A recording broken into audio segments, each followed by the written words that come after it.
So hello friends, good morning to all of you. This is Gaurav और मैं स्वागत करता हूं आपके अपने इस channel GK classes for preparation में। दोस्तों, जैसा कि आपको पता है कि ज्योग्राफी हम लोग कवर करा रहे हैं। अभी 8th क्लास की ज्योग्राफी चल रही है और ज्योग्राफी में हम लोग अभी आज जो है 3rd चैप्टर कवर कराने वाले हैं, जिसमें आज कृषि शामिल है। ठीक है, आज हम बात करने वाले हैं कि एग्रीकल्चर के बारे में, कि एग्रीकल्चर किस तरीके से जो है कृषि जो है होती है हमारे देश में और किस तरीके से दूसरे देशों से संबंधित है। कृषि जो है, कृषि वो एक आप कह सकते हो कि एक मूलभूत जो है कार्य है जो खेती से जुड़ी हुई है। ठीक है, और इसमें जो है कम से कम 2/3 जनसंख्या लगी हुई है। ठीक है, तो आज हम इसी के बारे में बात करने वाले हैं। उससे पहले आप चैनल को लाइक, सब्सक्राइब और शेयर जरूर कर दीजिए। ठीक है, आपके शेयर और आपके जो सब्सक्राइब से हमें मोटिवेशन मिलता है और जितने ज्यादा आप लोग वीडियो देखते हैं उतना ज्यादा अच्छा लगता है। ठीक है, तो आप कोशिश करिए कि पूरी वीडियो को देखा करिए। ठीक है, तो चलिए शुरुआत करते हैं। फर्स्ट ऑफ ऑल हम लोग जानेंगे कि एग्रीकल्चर है क्या चीज। ठीक है, इसकी उत्पत्ति किन किन शब्दों से होती है। तो एग्रीकल्चर यानी एग्रीकल्चर शब्द की उत्पत्ति लैटिन शब्दों एगर यानी एग्री, जिसका अर्थ होता है मृदा। ठीक है, और कल्चर यानी जिसका अर्थ होता है कृषि, कृषि करना। ठीक है, जैसे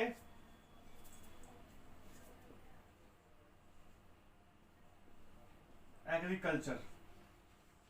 ठीक है, तो जैसे हमने एग्रीकल्चर लिखा तो एग्रीकल्चर के जो ये जो शब्द है एग्रीकल्चर, जो लैटिन शब्द है ना एगर, एगर यानी एग्री या एग्री। ठीक है, एग्री शब्द है और इसका अर्थ होता है मृदा। मृदा यानी मिट्टी।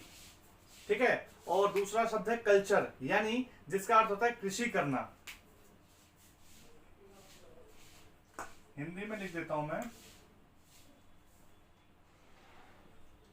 कल्चर इसका अर्थ होता है कृषि करना। ओके, तो ये दो शब्द हैं एग्रीकल्चर में, एगर एग्री यानी मृदा और कल्चर यानी कृषि करना। तो ये दो शब्दों से मिलकर बना है और ये जो शब्द है बेसिकली ये लैटिन भाषा का शब्द है। चलिए अब शुरुआत करते हैं कि कृषि में किस किस तरीके की चीजें शामिल होती हैं। तो फर्स्ट ऑफ ऑल पौधों से परिष्कृत उत्पादन तक के जो पौधे होते हैं, पौधों से लेके उसका जो परिष्कृत उत्पादन तक के रूपांतरण में 3 प्रकार की आर्थिक क्रियाएं शामिल हैं। ये हमने पिछली क्लासेस में भी इसके बारे में चर्चा की, हमने 7th क्लास की बुक में भी इसके बारे में चर्चा की थी। ठीक है, ये जो है, ये जो क्रियाएं हैं, ये कौन कौन सी क्रियाएं हैं। तो ये होती है, फर्स्ट होती है प्राथमिक, द्वितीय होती है सेकंड द्वितीयक, और जो थर्ड होती है तृतीय क्रियाएं हैं। ठीक है, तो ये 3 तरीके की क्रियाएं हैं। तो प्राथमिक क्रियाएं कौन सी होती हैं। तो प्राथमिक क्रियाएं होती है जिसमें हम जो मूलभूत चीजों को जैसे ले लेते हैं ना, जैसे जो प्राकृतिक रूप से जो सीधे सीधे जुड़ी हुई हैं जैसे कृषि हो गया, मत्स्यन हो गया। ठीक है, उसके साथ साथ संग्रहण हो गया। ठीक है, ये 3 चीज इसके उदाहरण हो गए। दूसरी जो प्राकृतिक जो दूसरी जो क्रिया है वो द्वितीय क्रिया है, और वो क्रिया जैसे इन संसाधनों के प्रसंस्करण से संबंधित है। यानी इसमें कुछ थोड़ा बहुत फेरबदल करके और इसका जो जैसे प्रसंस्करण करते हैं इसमें थोड़ी बहुत चीजें अदला बदली करके, या जैसे मान लीजिए गेहूं का उत्पादन हमने किया, फिर उसको साफ सफाई करते हैं तो वो दूसरा जो उसका है ना दूसरे उसमें आ जाता है, फिर उसमें है ना आटा पिसवाते हैं ना, तो वो दूसरा उसका जो है रूप हो गया, यानी द्वितीय क्रिया में शामिल हो गया वो। तो इसमें आप कह सकते हो कि जैसे इस्पात विनिर्माण हो गया, जैसे एक खनिज जो हम निकालते हैं ना जमीन से, जो पृथ्वी से जो खनिज निकालते हैं तो वो तो प्राथमिक क्रिया में आता है, और जब उसका विनिर्माण करते हैं यानी जब उसको लोहे में हम बदलते हैं तो वो क्या होता है, वो द्वितीय क्रिया में शामिल हो जाता है। इस तरीके से जैसे रोटी, जैसे आटा हमने पिसवाया और जो आटा पिसवा के और जो हमने डबल रोटी बना दिया, यानी जैसे हम रोटी वगैरह बनाते हैं सब जो तो है ये द्वितीय क्रिया में आते हैं। गेहूं निकालना, गेहूं पौध से गेहूं निकालना वो प्राथमिक क्रिया है, आटे से रोटी बनाना वो जो है द्वितीय क्रिया है। और जैसे कपड़ा बुनना ये भी इसमें द्वितीय क्रिया में शामिल होता है। अब तृतीय क्रियाएं कौन सी है। तृतीय क्रियाएं वे क्रियाएं हैं जो प्राथमिक और द्वितीय क्रियाओं, जो प्राथमिक और जो द्वितीय जो क्षेत्र की जो सेवा कार्यों का सहयोग प्रदान करती हैं।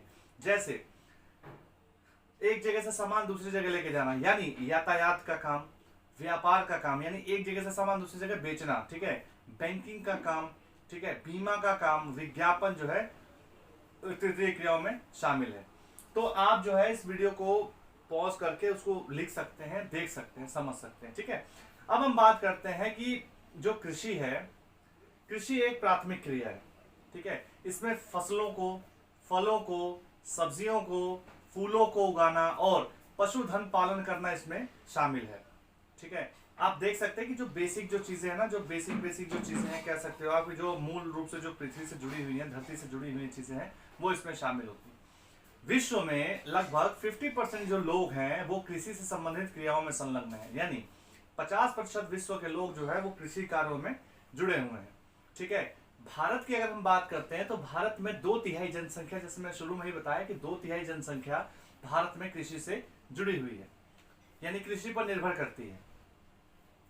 अच्छा, कृषि पर क्या कृषि जो है, कृषि डिपेंड करती है एक अनुकूल स्थलाकृति पर, यानी कृषि के लिए अनुकूल स्थलाकृति होनी चाहिए, जमीन होनी चाहिए, ठीक है, मृदा और जलवायु होनी चाहिए, है ना।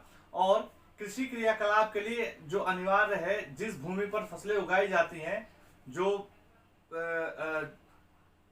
कृषि के लिए जो अनिवार्य जो चीजें हैं, ये अनिवार्य चीजें हो गई, और जिस भूमि पर फसलें उगाई जाती हैं वो कृषिगत भूमि कहलाती है, यानी कृषि कार्य से जुड़ी हुई भूमि। अब हम बात करें कृषि के प्रकारों के बारे में।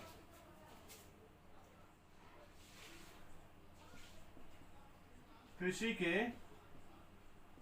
प्रकार यानी टाइप्स ऑफ एग्रीकल्चर। कृषि के प्रकार हो यानी टाइप्स ऑफ एग्रीकल्चर, यानी जो है हम जानने की कोशिश करेंगे कि जो कृषि है वो कितने प्रकार की होती है, किन किन नामों से वो जानी जाती है, ठीक है।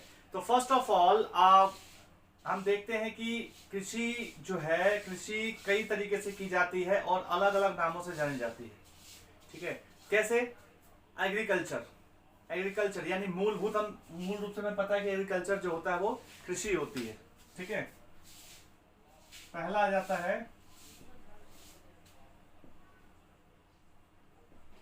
एग्रीकल्चर, यानी हम इसको कृषि बोलते हैं, ठीक है, इसको हम कृषि बोलते हैं, ठीक है, एग्रीकल्चर कृषि। तो ये क्या होती है? तो ये होती है मृदा की जुताई करना, फसलों को उगाना और पशुपालन का विज्ञान और कला, ठीक है। इस रूप में हम इसको जानते हैं, ठीक है। और इसे खेती भी कहा जाता है, यानी हम आम भाषा में इसको खेती भी कह देते हैं, भाई गांव में गए थे, वहां पे खेती होती है, वहां पे इतना अनाज होता है, ये होता है, बोलते हैं ना। तो इस तरीके से हम इसको बोल सकते हैं। सेकंड आता है सेरिकल्चर।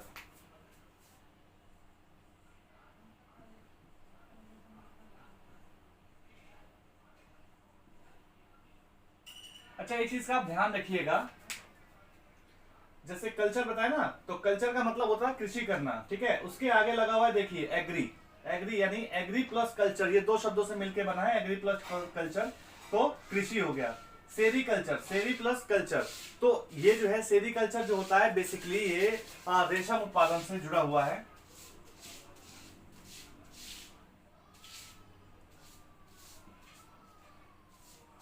रेशम उत्पादन से, यानी सेरी जो है वो रेशम के कीड़ों से जुड़ा हुआ है, ठीक है, कीट से जुड़ा हुआ है। तो सेरी और कल्चर दोनों मिला के रेशम उत्पादन इसको कहा जाएगा, यानी सेरी कल्चर यानी रेशम उत्पादन।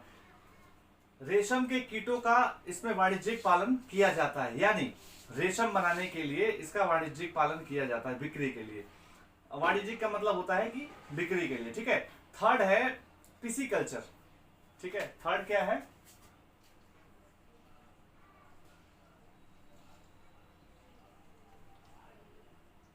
आप देख सकते हैं पीसी प्लस कल्चर मिलकर बना है पिसिकल्चर। ये मत्स्यन से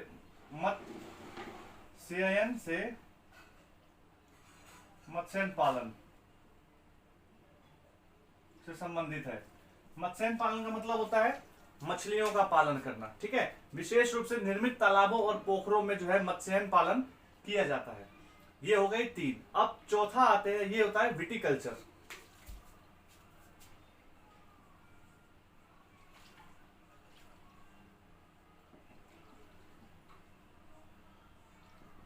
विटिकल्चर क्या होता है, इसको हम एक नाम से और जानते हैं, इसको द्राक्षा कृषि भी कहते हैं।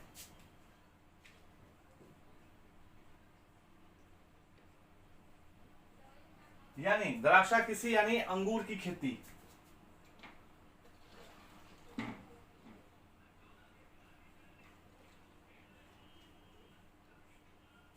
इसको हम अंगूर की खेती भी बोलते हैं, ठीक है। ये हो गई आपकी 4। अब जो है 5वीं आती है हॉर्टिकल्चर।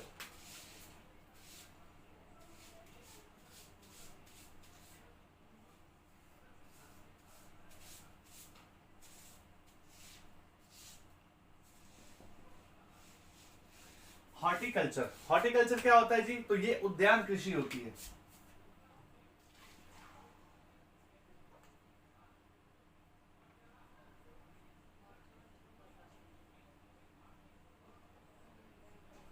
क्या होती है, तो ये उद्यान कृषि होती है। यानी जैसे कह सकते हो, जैसे उद्यान का मतलब जैसे बगीचे होते हैं, बगीचे ये छोटे छोटे जैसे जगह बनाई जाती है, वहां पे जो उद्यान टाइप का बना के, इसमें क्या है कि मुख्य रूप से इसमें जो सब्जियां, फूल, फल, इस तरीके की चीजें इसमें शामिल होती हैं, ठीक है। अब आगे जो हम बात करने वाले हैं वो कृषि तंत्र की बात करने वाले हैं। आप चाहें तो इसका स्क्रीनशॉट ले सकते हैं या वीडियो को पॉज करके भी देख सकते हैं, ठीक है। अब आगे जो हम बात करें वो कृषि तंत्र के बारे में बात करने वाले हैं। कृषि तंत्र,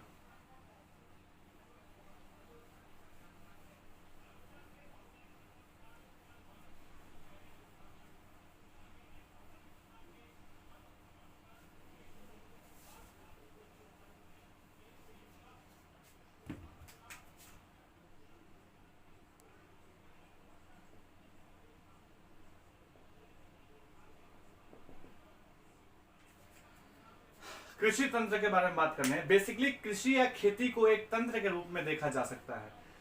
तो जो हम देखते हैं कि इसके महत्वपूर्ण जो निवेश हैं वो क्या क्या है निवेश, तो इसमें बीज का इस्तेमाल किया जाता है, उर्वरक का इस्तेमाल किया जाता है, मशीनरी का इस्तेमाल किया जाता है और श्रमिक का इस्तेमाल किया जाता है, ठीक है। तो काम क्या होते हैं इसमें, इसमें काम होते हैं, सबसे पहले हम खेतों की जुताई करते हैं, ठीक है। फिर उनकी खेतों की हम सिंचाई करते हैं। फिर हम खेतों की जो निराई करते हैं। निराई का मतलब होता है साफ सफाई करना, यानी जो भी घास वगैरह जो फालतू की चीजें हैं उसको साफ सफाई की जाती है, ठीक है। और लास्ट में जो है कटाई करना इसका जो मुख्य काम है। जो इस तरीके की जो है ना, इस तरीके के जो कार्य इसमें शामिल है, ठीक है। अब हम कृषि के जो प्रकारों के बारे में बात करने वाले। कृषि के मुख्यतः कौन कौन से प्रकार हैं।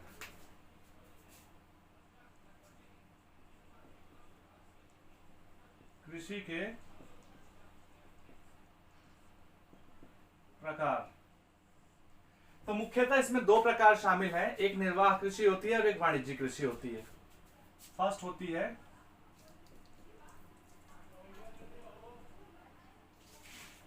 निर्वाह कृषि एंड द सेकंड इज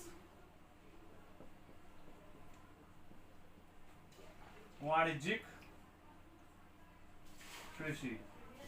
वाणिज्यिक के बारे में हमने डिस्कस किया था अभी, वाणिज्यिक कृषि क्या होती है। तो फर्स्ट ऑफ ऑल निर्वाह कृषि के बारे में बात करते हैं हम लोग पहले।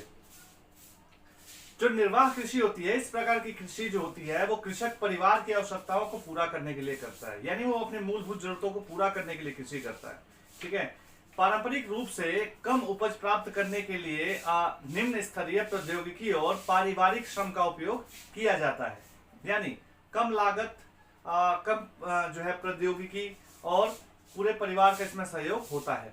इसके 2 भाग होते हैं, ठीक है। एक होता है गहन निर्वाह कृषि, ठीक है, और दूसरा जो होता है आदिम निर्वाह कृषि।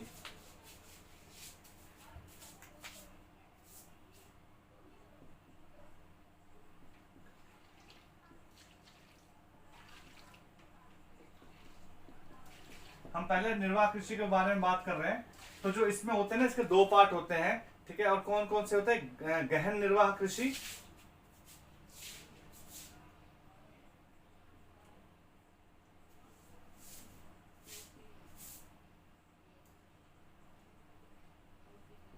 और सेकंड इसका जो पार्ट होता है वो होता है आदिम निर्वाह कृषि।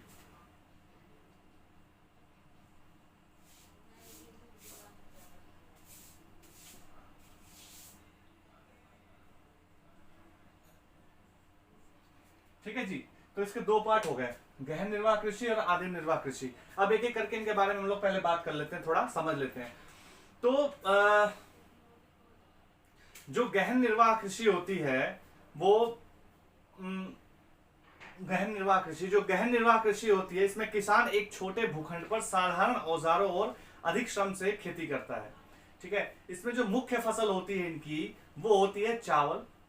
एक वर्ष में एक से अधिक फसलें उगाई जाती हैं। गेहूं भी उगाया जाता है, यानी सीजन में, जैसे मान लीजिए कि एक साल में मुख्यतः 2 फसलें इनमें उगाई जाती हैं, और दूसरी फसल के अलावा जैसे तरबूज, खरबूज, इस तरीके की फसलें भी उगाई जा सकती हैं। ठीक है, वो आपको पता ही है कि जो मार्च से लेके और अप्रैल तक का जो महीना हो रहा है उसमें खरबूज तरबूज उगाया जाता है। ठीक है, जायद की फसल।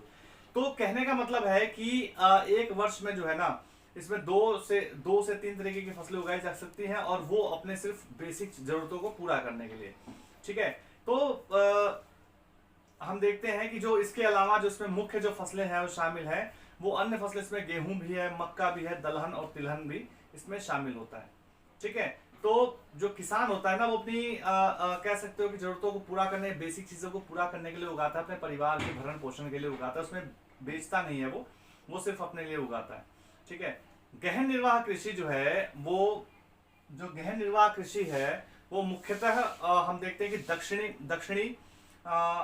दक्षिण पूर्वी और पूर्वी एशिया के सघन जनसंख्या वाले मानसूनी प्रदेशों में प्रचलित है।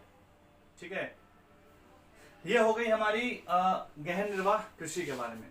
अब हम बात करते हैं आदिम निर्वाह कृषि। ठीक है, क्या बात करने वाले हैं? आदिम निर्वाह कृषि के बारे में। इसमें जो है दो तरीके की कृषि होती है। ठीक है, एक होती है स्थानांतरी कृषि, और दूसरी होती है चलवासी जो है पशुचारण।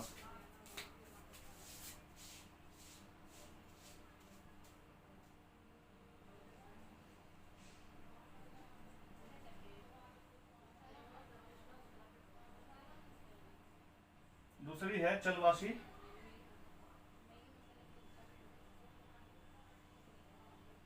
पशुचारण। अब हम इसके बारे में बात कर लेते हैं। पहले हमने निर्वाह कृषि के बारे में बात की, इसके दो पार्ट थे, गहन निर्वाह कृषि और आदिम निर्वाह कृषि। अब आदिम निर्वाह कृषि के बारे में बात करते हैं, तो इसके दो पार्ट हैं, स्थानांतरित कृषि और चलवासी पशुचारण। तो सबसे पहले हम देखते हैं स्थानांतरित कृषि के बारे में। ठीक है, आदिम निर्वाह कृषि में स्थानांतरित कृषि के बारे में हम लोग बात करते हैं। तो फर्स्ट ऑफ ऑल हम लोग क्या देखते हैं? ठीक है, तो स्थानांतरित जो कृषि है, जो यह कृषि अमेजन बेसिन के सघन वन क्षेत्रों में, उष्णकटिबंधीय अफ्रीका में, ठीक है, और दक्षिण पूर्वी एशिया और उत्तरी पूर्वी भारत के भागों में प्रचलित है। इसको जो हम कर्तन और दहन के नाम से भी जानते हैं। तो कर्तन और दहन का क्या मतलब होता है? कर्तन और दहन का मतलब होता है कि जंगल में साफ सफाई करना, वहां पे पेड़ों की कटाई करना, और वहां पे उसको पेड़ों को जला देना, और जलाने के बाद उसकी राख को वहां की जमीन में मिला देना। इससे क्या होता है कि वहां की जो जमीन होती है उपजाऊ हो जाती है, कुछ समय तक वहां पे खेती की जाती है, फिर उसको छोड़ के दूसरी जगह पे चला जाया जाता है। ठीक है, तो ये जो स्थानांतरित कृषि है ना, इसको जगह की बदली हो जाती है।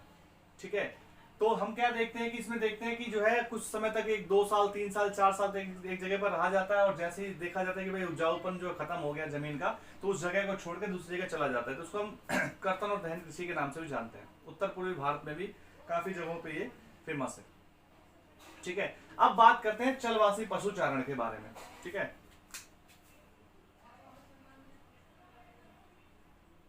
चलवासी पशुचारण क्या होता है जी? तो सहारा के अर्ध शुष्क और शुष्क प्रदेशों में जो है इस तरीके की जो है चलवासी पशुचारण हमें देखने को मिलता है। ठीक है, मध्य एशिया में और भारत के कुछ भागों में, जैसे राजस्थान तथा और जम्मू और कश्मीर के भागों में भी ये काफी प्रचलित है। इसमें क्या होता है ना कि जो पशु होते हैं, पशुओं के रेहड़ जो है वो लेके जो है लोग चलते हैं, एक जगह से दूसरी जगह भ्रमण करते हैं। ठीक है, जहां देखते हैं हरा भरा, वहां पे पशुओं को चराना शुरू कर देते हैं। ठीक है, तो कहने का मतलब ये है, इनसे इनको क्या लाभ है? इनसे लाभ होता है कि जैसे दूध मिलता है, मांस मिलता है, चमड़ा मिलता है, ऊन मिलता है, इस तरह की चीजें इनसे प्राप्त होती हैं। ठीक है, तो ये भी जो है एक इंपॉर्टेंट चीज है, आप इसको देख सकते हैं। ठीक है, शायद आपको समझ में आ गई होंगी चीजें। अब हम बात करने वाले हैं वाणिज्यिक कृषि के बारे में।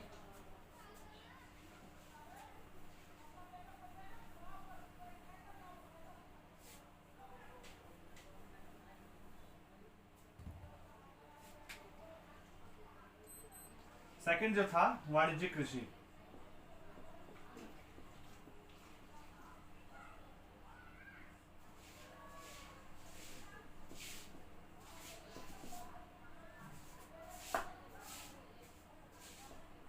ये सेकंड हो गया।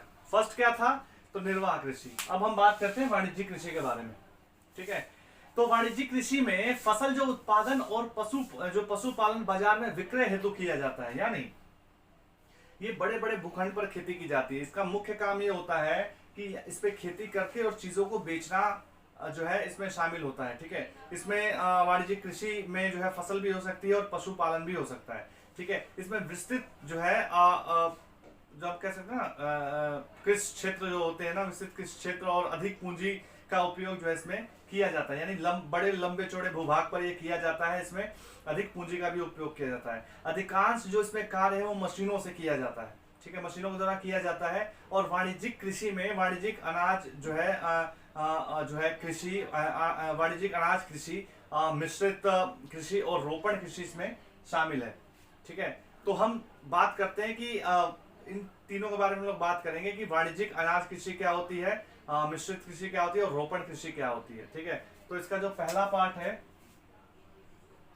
जो इसका पहला पार्ट होगा वो होगा वाणिज्यिक अनाज कृषि।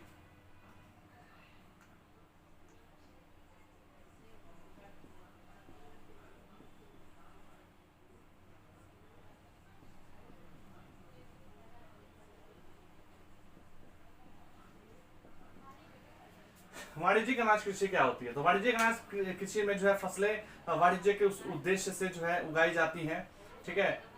इसमें जो मुख्य फसल है वो है कह सकते हो आपकी मक्का, गेहूं, इस तरीके की जो है इसकी मुख्य फसल है। ये जो फसल है वो ज्यादातर जो है संयुक्त राज्य अमेरिका में, यानी उत्तरी अमेरिका में, यूरोप में और एशिया के शीतोष्ण घास के मैदान में वाणिज्यिक अनाज कृषि के जो है इसके प्रमुख क्षेत्र हैं। सेकंड आ जाता है हमारा मिश्रित कृषि।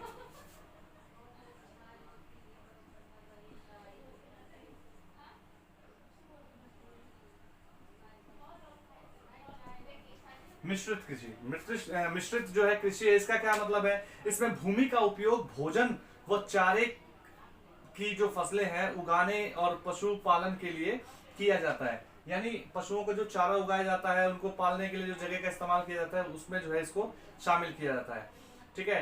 तो इसमें जो ये मिश्रित कृषि है ना, ये जो है हम देखते हैं कि यूरोप में, पूर्वी यूएसए में और इसके अलावा अर्जेंटीना में और दक्षिण पूर्वी ऑस्ट्रेलिया में, न्यूजीलैंड में और दक्षिण अफ्रीका में, इस तरीके की जगहों पर ये प्रचलित है, ठीक है। ये हो गई दो। अच्छा, एक इंपॉर्टेंट बात बताऊं मैं आपको, तो स्थानांतरित कृषि विश्व के विभिन्न भागों में विभिन्न नामों से जाना जाता है। जब हमने स्थानांतरित जो कृषि के बारे में बात की, वो कृषि जो है विश्व के विभिन्न भागों में विभिन्न नामों से जाना जाता है, ठीक है। तो किन किन नामों से जाना जाता है? जो झूमिंग है, झूमिंग बोलते हैं, तो झूमिंग जो कृषि होती है वो उत्तर पूर्वी भारत में जाना जाता है, झूमिंग जैसे मैंने अभी बताया था। और दूसरा जो है मिल्पा, मिल्पा जो है मैक्सिको में जाना जाता है, मिल्पा के नाम से मैक्सिको में जाना जाता है। रोका, रोका जो है ब्राजील में जाना जाता है। और जो चौथा है वो लदांग, यानी मलेशिया, ये मलेशिया में इसको लदांग कहते हैं, ठीक है। तो ये कौन सी स्थानांतरित कृषि होती है, ठीक है। अब हम जो इसमें तीसरी बात जो करने वाले हैं वो है रोपण कृषि के बारे में।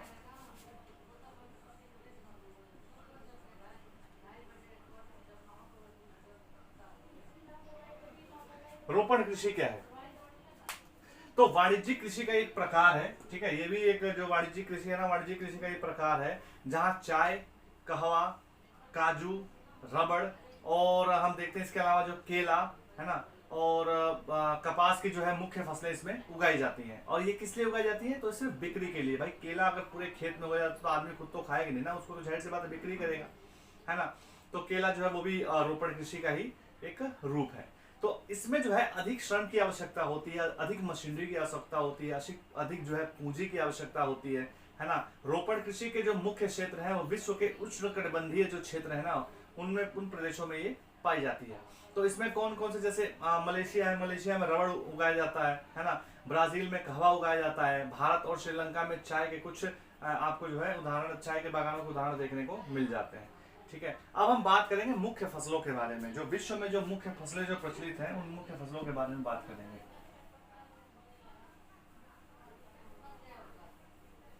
ये तो सारे प्रकार थे, आपने देख लिए कृषि के कौन कौन से प्रकार हैं और किस तरीके से इनका इस्तेमाल किया जाता है। अब जो हम बात करने वाले हैं मुख्य फसलों के बारे में बात करने वाले हैं। मुख्य फसलें,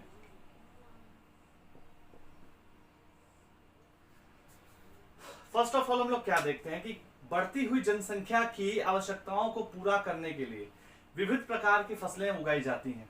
डे बाय डे जैसे हम देख रहे हैं ना कि जो जनसंख्या है वो बढ़ रही है, और पिछले 2 दशक में काफी तेजी से जनसंख्या बढ़ी है ना। फसलें कृषि आधारित उद्योगों के लिए भी कच्चे माल की आपूर्ति करती हैं। ठीक है, जैसे गेहूं, चावल, मक्का और बाजरा मुख्य खाद्य फसलों में गिनती होती है। तो जाहिर सी बात है हमारे यहाँ जो है, हमारे देश में गेहूं, चावल और मक्का और बाजरा वगैरह जो है फसलें भी काफी मात्रा में उगाई जाती हैं। ठीक है, और जूट और कपास जो है रेशेदार फसलों में इनकी गिनती होती है। और हम देखते हैं कि चाय और कहवा जो है मुख्य पेय फसलें हैं। अच्छा, अब हम बात करते हैं चावल की। सबसे पहले तो चावल होता है, चावल जो है चीन में सबसे ज्यादा उगाया जाता है, उसके बाद दूसरा नंबर जो है भारत का आता है। ठीक है, चावल के लिए आपको जाहिर सी बात है कि नमी की आवश्यकता है, आर्द्रता की आवश्यकता है, अधिक वर्षा की आवश्यकता है ना, गर्म मौसम की आवश्यकता है ना, पकने के लिए इसके धान की बालियों को। ठीक है, और अगर हम गेहूं की बात करें तो गेहूं यूएसए में सबसे ज्यादा उगाया जाता है।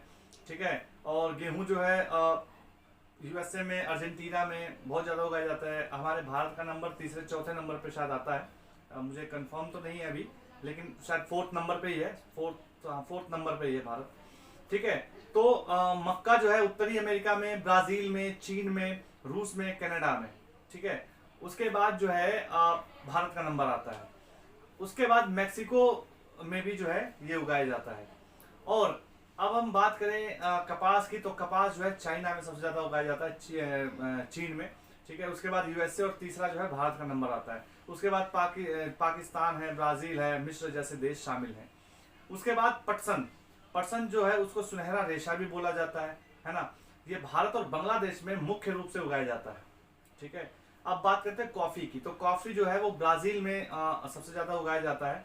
और जो ब्राजील है, ब्राजील का जो एटमॉस्फेयर के लिए काफी जो है अच्छा माना जाता है। इसके बाद कोलंबिया और भारत का नंबर आता है।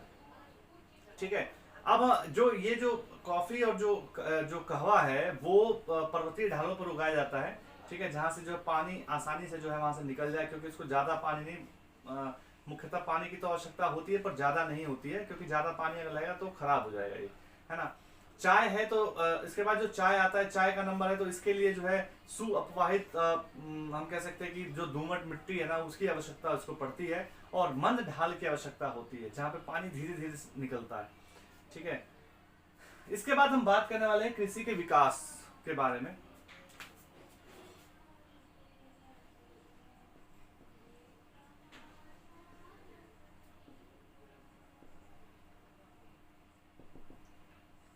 किस तरीके से कृषि का विकास होता है। तो कृषि विकास का संबंध बढ़ती जनसंख्या की मांग को पूरा करने के लिए कृषि उत्पादन को बढ़ाने के लिए दिशा में किए जाने वाले प्रयासों से है। ठीक है, और हम देखते हैं कि यह कई तरीकों से प्राप्त किया जा सकता है, जैसे बोए गए क्षेत्र में विस्तार करके, बोए जाने वाली फसलों की संख्या बढ़ाकर, सिंचाई सुविधाओं में सुधार करके, और इसके साथ साथ उर्वरकों और उच्च उपज देने वाले बीजों को बढ़ाकर। ठीक है, और सिंचाई सुविधाओं में सुधार करके, उर्वरकों और जो उर्वरकों का है वो इस्तेमाल तरीके से करके, और इसके अलावा जो है कृषि विकास का जो चरम लक्ष्य जो होता है ना वो खाद्य सुरक्षा को बढ़ावा देना है, यानी अधिक से अधिक लोगों की इस पे आपूर्ति करने की जो है कैपेसिटी होनी चाहिए, और ज्यादा से ज्यादा इसको उगाने की कोशिश करनी चाहिए।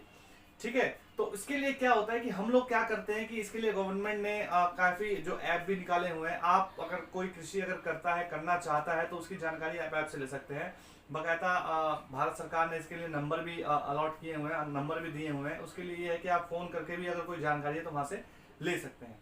तो गवर्नमेंट की कोशिश ये होती है कि आप ज्यादा से ज्यादा जो है ना उस फसल को उगाएं, ज्यादा से ज्यादा चीजों को उगाएं, ताकि ज्यादा से ज्यादा जो है लोगों तक इसकी जो है पहुंच हो सके।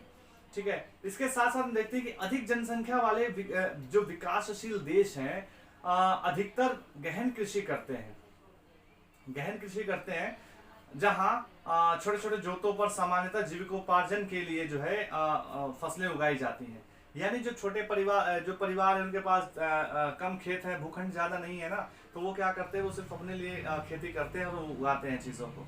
ठीक है, अगर हम यूएसए और कनाडा की बात करें और ऑस्ट्रेलिया की बात करें तो यहाँ पे जो है वो वाणिज्यिक कृषि की जाती है। यहाँ जो भूखंड होते हैं काफी बड़े बड़े भूखंड होते हैं और वहाँ पे मुख्यतः जो है वाणिज्यिक कृषि की जाती है। वहाँ पे जो मशीनों का इस्तेमाल ज्यादा किया जाता है, कटिंग के लिए हार्वेस्टर का इस्तेमाल किया जाता है।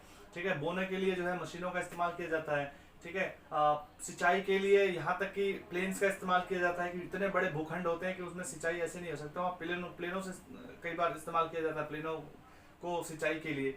ठीक है, उसके साथ साथ हम देखते हैं कि वहाँ बाकायदा एक फॉर्म बनाया जाता है, फार्म बना के, और वहाँ पे जो उसकी बाकायदा देखभाल की जाती है, किसी चीज की अगर जरूरत हो तो वहाँ पूर्ति की जाती है ना।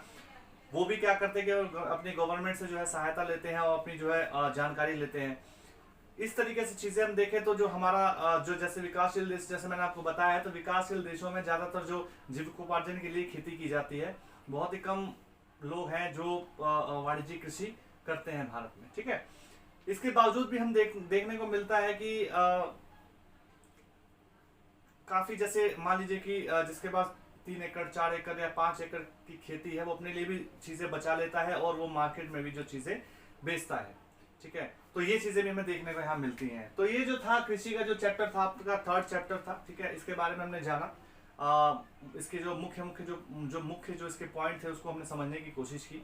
ठीक है, और कृषि को जैसे एक बार हम फसलों का ना, जो फसलें मुख्य जो हमारी फसलें जैसे गेहूं है, मक्का है, चावल है, कपास है, पटसन है, या इसके अलावा जो जैसे कॉफी है, चाय, तो इसके बारे में एक स्पेशल वीडियो बनाएंगे कि इनमें कितनी नमी चाहिए, कितनी वर्षा चाहिए, कब इसकी कटिंग होती है और किस समय इसको बोया जाता है। तो इसके ऊपर एक स्पेशल जो है आपके लिए वीडियो लेकर आएंगे।